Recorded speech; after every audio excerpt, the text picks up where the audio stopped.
Hi everyone. So you might recognize my voice from the literature crash course module 2. Um, I was one of the Plum Blossom executives running that project, and that was on argumentative writing. And so if you didn't come to the event, that's okay. But we just wanted to make this quick, like 5-minute video, just to explain some of our key take-home points that we wanted to emphasize in argumentative writing. So what exactly is an argument? Basically, in its simplest forms, an argument just explains how doing something would create a benefit or reduce a harm. And oops, let me just skip through this a little bit. And if we have one major tip for you in argumentative writing, one take-home tip, it's going to be to explain everything fully. So, for example, you could say censorship is bad because it restricts freedom of speech.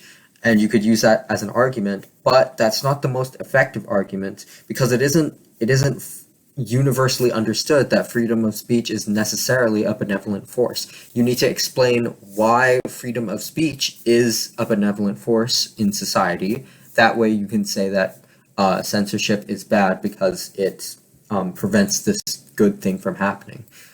And yeah, so that's just explaining something fully.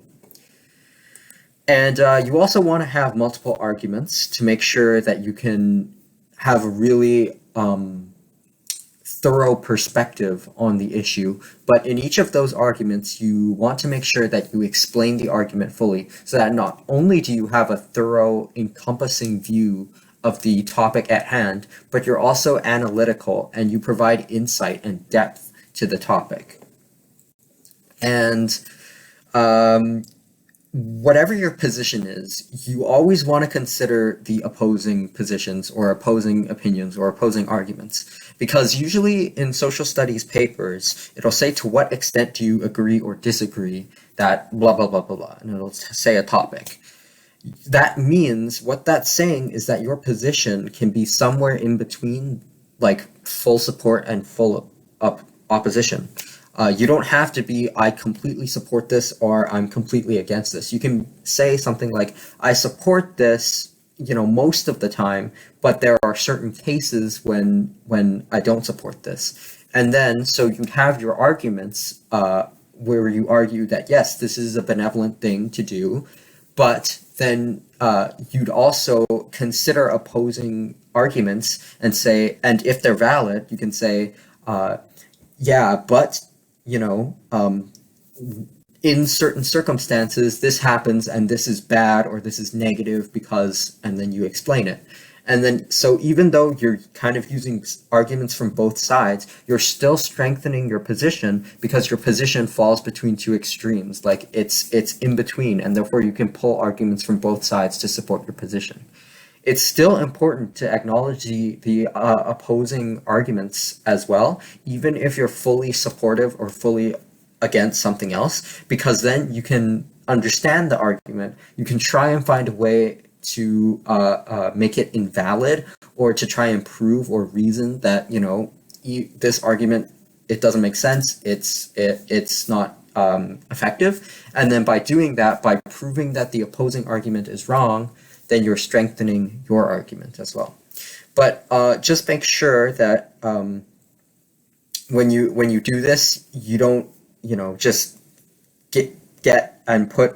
put all your arguments in your paper. Just choose the few strong ones, because if you overdo it, if you put a bunch of arguments, every argument that you can think of into your social paper, the weaker ones kind of subtract from your paper as a whole. Yeah, and you want to make sure that a really effective argument, it's kind of clear at first glance, like to the reader. Like your reader will read the first sentence of your paragraph and say, oh yeah, okay, I know what his argument is, or I know what it's going to be. And you know that when that happens, oh sorry, I guess you don't know that, but anyways, when that happens, it just adds a lot of clarity to your paper and really makes it an easy read as a whole. And that's something I would recommend because it definitely improves the fluidity of your paper and just kind of how sophisticated it is. Because if you have a bunch of arguments that are really convoluted or some arguments that are weaker, then it's just kind of it's not as effective as a really straightforward and clear paper.